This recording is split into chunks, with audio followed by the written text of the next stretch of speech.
Problemas mentais. Iniciaremos o presente capítulo, recordando a assertiva do instrutor Albério de que a mente permanece na base de todos os fenômenos mediúnicos. Assim sendo, evidencia-se e se avulta, sobremodo, a responsabilidade de todos nós, especialmente dos médiuns, nos labores evolutivos de cada dia. Estudemos, com simplicidade e clareza, o problema mental.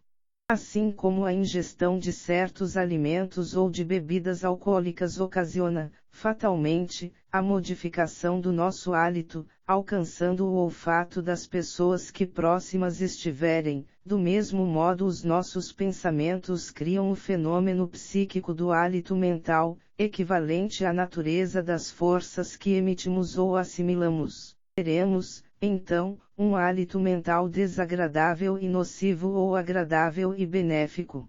O hálito bucal será determinado pelo tipo de alimentação ou de bebida que ingerirmos. O hálito mental será, a seu turno, determinado pelo tipo dos nossos pensamentos. O nosso ambiente psíquico será, assim, inexoravelmente determinado pelas forças mentais que projetamos através do pensamento, da palavra, da atitude, do ideal que esposamos. O ambiente psíquico de uma pessoa, de maus hábitos ou de hábitos salutares, será notado, sentido pelos espíritos e pelos encarnados, quando dotados de vidência ou forem sensitivos. Ao nos aproximarmos de pessoa encolerizada, ou que conduza no coração, mesmo em silêncio, aflitivas preocupações, notaremos o seu hálito mental, do mesmo modo que notaremos o hálito bucal de quem tomou um copo de vinho ou mastigou uma cebola.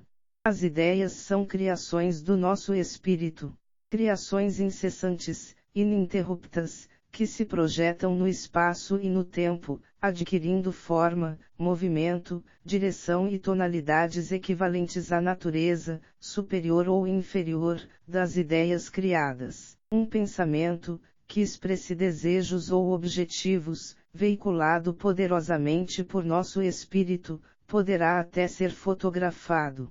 Poderá, inclusive, ser visto pelos médiuns videntes ou percebido pelos médiuns sensitivos. O nosso campo mental é, pois, inteiramente devassável pelos espíritos e até pelos encarnados. Considerando, por oportuna, a observação de Paulo de Tarso de que estamos cercados por uma nuvem de testemunhas, somos compelidos a medir e pensar, na balança consciencial, as sérias responsabilidades que decorrem do conhecimento que já temos de tais verdades. Isso porque tais criações determinarão, inevitavelmente, o tipo e o caráter de nossas companhias espirituais, em virtude das vibrações compensadas. Uma mente invigilante atrairá entidades infelizes, vampirizadoras, porque certos espíritos profundamente materializados, arraigados, ainda, às paixões inferiores, nutrem-se, alimentam-se dessas substâncias produzidas pela mente irresponsável ou deseducada.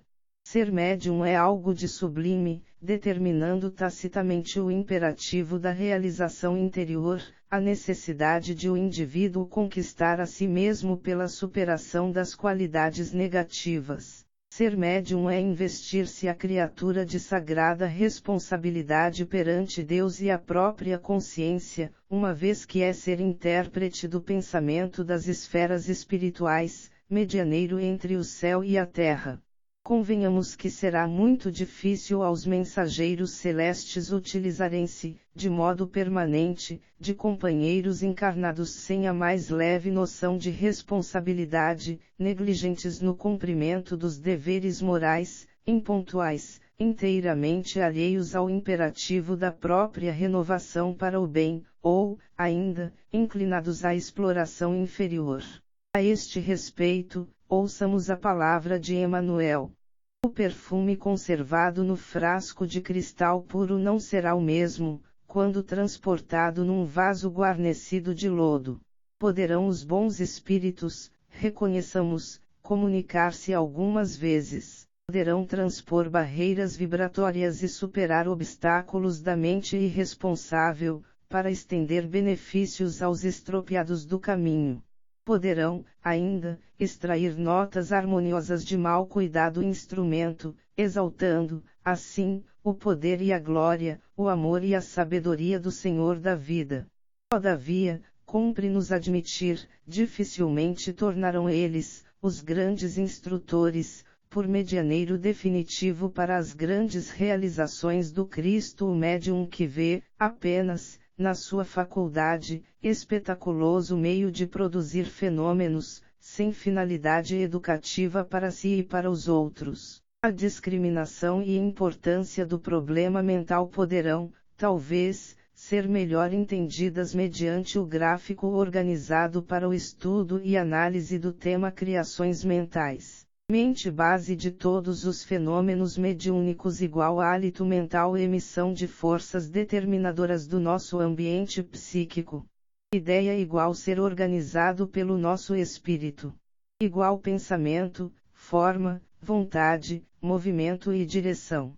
Criação, alimento e destruição igual de formas, situações, coisas, paisagens. Igual sublimação do pensamento incorporando tesouros morais e culturais. Segundo depreendemos do diagrama acima, adaptado de acordo com os conceitos e esclarecimentos do instrutor Albério, o nosso espírito tem a propriedade de criar formas, situações, coisas e paisagens, sendo-nos facultado, portanto, influenciar, benéfica ou maleficamente, a nós e aos outros. Tem o nosso espírito não apenas a faculdade de realizar tais criações, tem-na também para dar-lhes vida ou destruí-las. Os chamados clichês astrais, referidos pelos estudiosos da ciência espírita, abonam esta informação. Cenas violentas, tais como assassínios etc., poderão permanecer durante longos anos no cenário da luta, até enquanto as suas personagens lhes derem vida, pela projeção mental. O ruído dessas lutas pode ser ouvido pelos médiuns audientes, quando a luz do esclarecimento felicitar o coração dos protagonistas, os tais clichês astrais, desaparecerão. Deixarão de existir, serão destruídos, porque cessaram as energias que lhes davam vida. O médium não evangelizado, irresponsável, será, via de regra, um permanente criador de imagens deprimentes, a constituírem verdadeira ponte magnética, pela qual terão acesso às entidades perturbadoras. A prática do Evangelho e o conhecimento da doutrina espírita, pura e simples, sem qualquer formalidade, sem exorcismos ou aparatos, sem coadjuvantes físicos de qualquer espécie, serão recursos salutares que, instruindo o médium e estendendo-lhe ao coração as noções de fraternidade, transformar-lhe-ão o ambiente psíquico, assegurando-lhe, em caráter definitivo, uma série de vantagens, tais como a. Paz interior. B. Valiosas amizades espirituais. C. Defesa contra a incursão de entidades da sombra. D. Crédito de confiança dos espíritos superiores. I. Iluminação própria. F. Outorga de tarefas de maior valia no serviço do Senhor. Sim. Outorga de novos encargos no campo do mediunismo edificante. Ouçamos, mais uma vez, o pensamento de Emmanuel. O sábio não poderá tomar uma criança para confidente, embora a criança, invariavelmente, detenha consigo tesouros de pureza e simplicidade que o sábio desconhece. Referindo-se, ainda, à necessidade de o médium estudar e devotar-se ao bem, assegura também o respeitável espírito. A ignorância poderá produzir indiscutíveis e belos fenômenos, mas só a noção de responsabilidade, a consagração sistemática ao progresso de todos, a bondade e o conhecimento conseguem materializar na Terra os monumentos definitivos da felicidade humana. Quando o médium se despoja de tudo quanto representa a irresponsabilidade, o seu ambiente psíquico se consolida. O seu hálito mental se exterioriza mediante expressões edificantes e com tonalidades maravilhosas. como, segundo a afirmativa do divino amigo, aquele que mais tem, mais lhe será dado, o médium sincero e de boa vontade, mesmo que tenha pouca instrução, conseguirá, sem dúvida, iluminado pela fé e pelo amor, sublimar os pensamentos, enriquecendo a mente de tesouros morais e culturais, convertendo-se, por fim, num medianeiro cristão para o serviço de intercâmbio com o plano superior.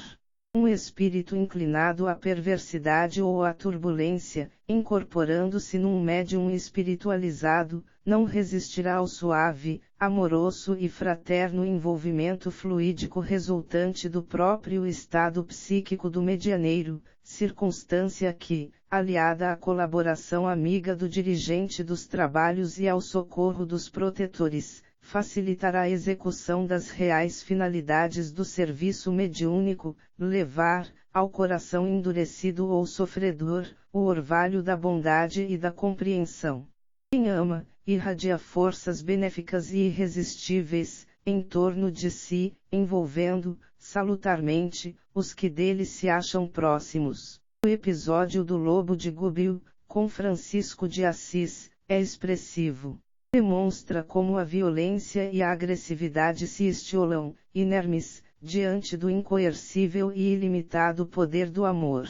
A faculdade de, pelo pensamento, criarmos ideias e de, pela vontade, imprimirmos movimento e direção a tais ideias, abre prodigioso campo de fraternas realizações para a alma humana, encarnada ou desencarnada. Com o Evangelho no coração e a doutrina espírita no entendimento poderemos, sem dúvida, promover o bem-estar, físico e psíquico, de quantos, realmente interessados na própria renovação, se tornarem objeto das nossas criações mentais. E o que será não menos importante e fundamental, consolidaremos o próprio equilíbrio interior, correspondendo, assim, à confiança daqueles que, na espiritualidade mais alta, aguardam a migalha da nossa boa vontade.